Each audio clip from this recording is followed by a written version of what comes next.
We must believe in made in Africa. And we must begin to have more compassion for each other. And I feel strongly about this point. Jacinta Ngobese is a clown. A traumatized, hurt clown that is creating issues for South Africans everywhere. The recent leakages. The Minister of Foreign Affairs in Ghana have finally stated the reason why he decided to report South Africa to the AU during the AU summit. See, I'm going to be playing the videos for you all to watch and hear what the Minister of Foreign Affairs in Ghana said and the reason why he took that action to report the xenophobic attacks of South Africans to all other Africans living in their country. Please watch this video from the beginning to the end because you need to understand why he decided to make that move, because there is something that's about to happen in Africa, and if care is not taken, it is going to escalate to the point that it is beyond control. But listen to what the Foreign Affairs Minister of Ghana have to say and the reason why he decided to report South Africa to the AU. As you're watching, do so well to like the video, share the video, and subscribe to the channel. We must believe in made in Africa. And we must begin to have more compassion for each other. And I feel strongly about this point, particularly at this time that we are seeing another round of xenophobia rear its ugly head. We cannot be talking about trading amongst ourselves, integrating, when we are not welcoming of each other, when we believe that other Africans pose a threat to us when they come to do business in our countries. If it is the case that some guests are not following domestic laws, let law enforcement deal with that. Don't take the law into your own hands. Don't declare fellow Africans unwanted in your country. Don't be hostile to them. Don't dehumanize them. Don't assault them. Don't attack them. We cannot build that integrated Africa that our founding fathers dreamt of if we do not increase love, compassion for each other. We cannot achieve that. And my brothers and sisters, let's consider a recent development. So Russia invaded Ukraine 4 years ago. The UNHCR reports that about 10 million Ukrainians were displaced. 5.3 million Ukrainians had to flee Ukraine. Have you seen any Ukrainian refugee camp anywhere? All these Ukrainians were accepted by fellow Europeans. Most of them in Germany, in Poland, in Czech.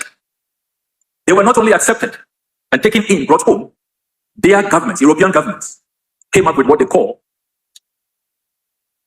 special integration policies, where they expedited their integration into their countries so they can immediately qualify for job placements, for social security. They accepted their own. You will not find until this day, 4 years into that war, any Ukrainian refugee camp anywhere in the world. They have been welcomed, integrated, and fully assimilated. The US and Canada actually designed special visas for Ukrainians fleeing the war. What are we doing in Africa? We are saying Ghana must go, Nigeria must go. Go to where? Is this not our continent? Are we not one people? Are we not family? And after you've driven out all those Africans from your country, are you sure that crime rate will be zero? Are you sure that the unemployment crisis in your country will immediately vanish? No, it will not.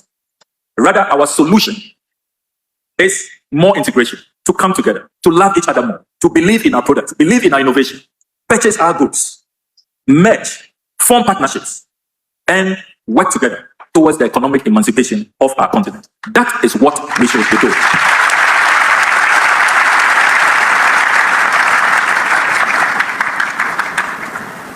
And as we see the incredible acceptance of Ukrainian refugees and that beautiful story, the international community has forgotten that the biggest displacement is not Ukrainians leaving Ukraine.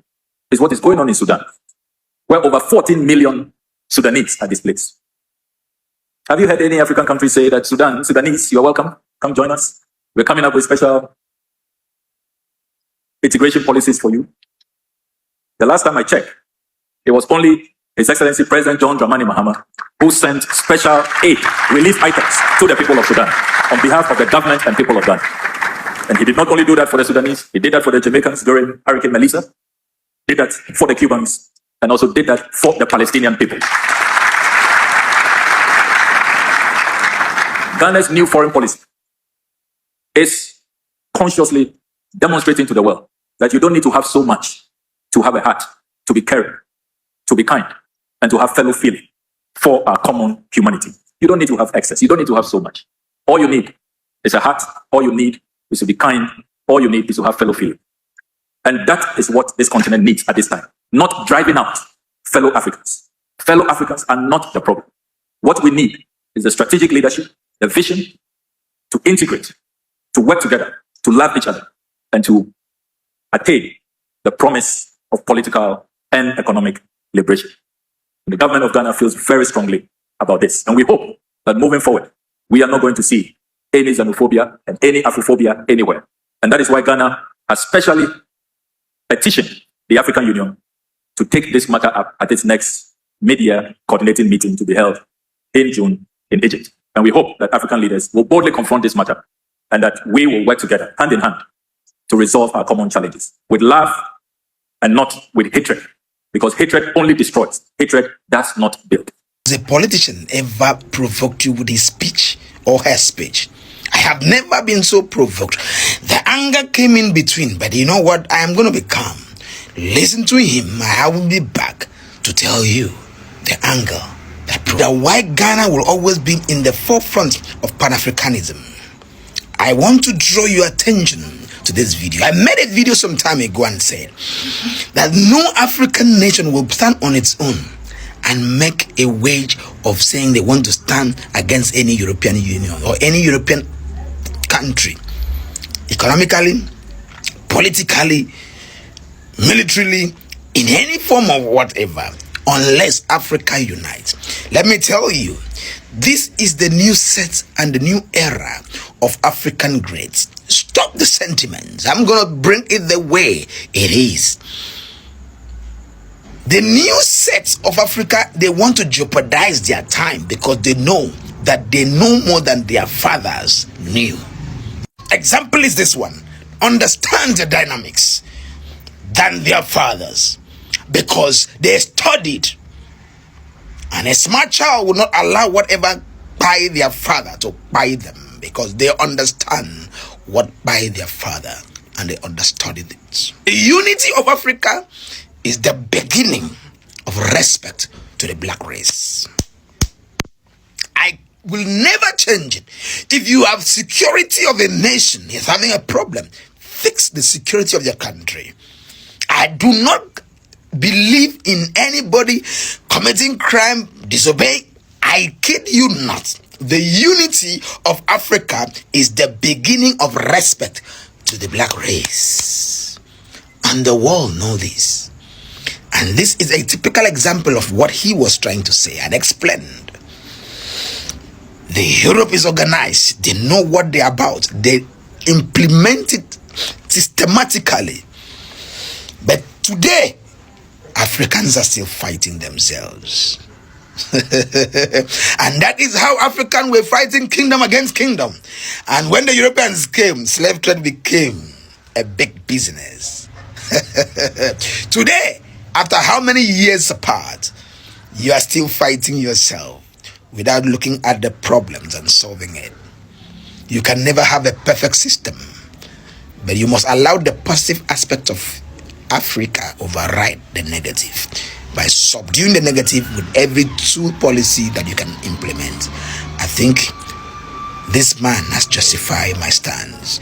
I'll see you on my next video. But remember that the law is the law. See you in my next video. Just like yesterday, I shared a video of how Rwandan President Paul Biya was, thanking the president of Ghana and the people of Ghana for helping them during the time that they were in trouble. This is the same thing that is happening And that is the reason why we as Africans, we need each other. Regardless of whatever is happening in our country, we still need each other to survive. If Ghana didn't help Rwanda during that time, Rwanda would have lost a lot of people. But Ghana saved more than 30,000 souls just because they decided to send their military. So what the Minister of Foreign Affairs is saying is actually true, that Africans should be able to accommodate each other, and if there's any problem, report to the authorities, let the authorities take over. So when I see people making protests, oh, Nigeria must go, Nigeria must leave Ghana, close a Nigerian shop in Ghana, close a Nigerian shops in South Africa, I ask myself this question, has it gotten to the point that we Africans are now fighting ourselves? Have we turned to enemies to ourselves? If you feel a particular people from a country are not doing the right thing, there are authorities to report to. I don't support violence, and that is the reason why I love Ghana. Even when I want to protest, they have the right to protest. Every country have a right to protest against things that are going wrong in their country. But how are they protesting? Are they protesting by unaliving people, beating up people, closing down their stores? And this is the reason why I always talk good about Ghana from now to January to December, because they've proven that you can actually do a peaceful protest without being violent. I just think South Africans can learn from this, because everything is not about beating your fellow African brothers, kicking them, bossing them around, trying to bully them because they're in your country. Ghanaians were specific with their protests, and they went straight to the authorities seeking for their demand. We don't want this. We don't want Olosho. We don't want illegal immigrant. They were specific. So as Africans, we should be able to tolerate each other, but don't tolerate crimes. When you see crimes, you condemn it. That's what I do here on my channel. If I see crime that is not good as a Nigerian, I will talk about it and make videos condemning such actions. That is how being patriotic is. And not you trying to be patriotic and beating people in your country, fighting people, closing down their stores, burning down their things. It shows how wicked and how inhumane people are. But if you're protesting, go to the right authorities, send your letters and watch them work.